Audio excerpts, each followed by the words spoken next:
So I told you on the air today, and forgive the way I look. I was hauling hay this morning. Told you on the air this morning or today how I wanted to tell you about this story that happened, and but I can't always say something in 30 seconds as we're supposed to do on the air. So I thought I'd video blog this so you could get how funny this was, and hopefully I can explain it right. So I'm laying in bed this morning and my phone rings, and it's my sister, and she could hardly talk because she was laughing so hard. And she goes, "I have to tell you a really funny story." And it was like 6:30 in the morning, so I'm going, okay. So she goes on to explain. Now let me just tell you that my sister lives in Midway, Utah, so it's up near Heber Valley, and she was home alone. Her husband was at work. Well, she was getting things ready in the morning for breakfast, and she looked out the window and she saw smoke.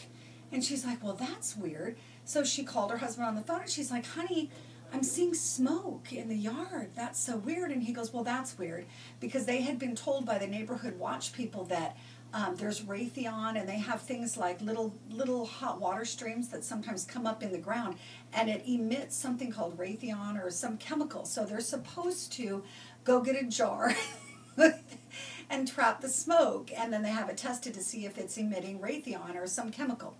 So she's like, "Oh, do I really have to do that?" And he goes, "Yeah, you really need to do that." And she's in her robe and she's embarrassed, and she says, "Okay, I will go out and do that." So she's like, "I was so embarrassed trying to go out in my robe," and she goes, "So I go and I get a glass jar." And she goes, "I went to get a glass jar," and she sneaks out, and there's neighbors in different parts, and she goes walking around the bush, and she said she looked down.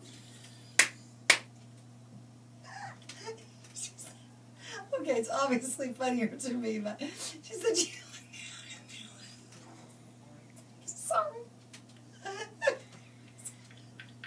There was a big, huge dog poo.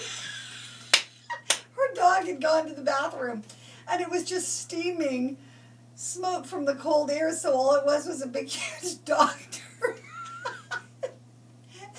She was out there with the jar. She was going to trap the smoke. Is it just me, or is that funny? Anyway, okay. So that's the story, and you see why I couldn't tell you on the air, because, anyway, but that's kind of funny story, so that's my funny story of the day.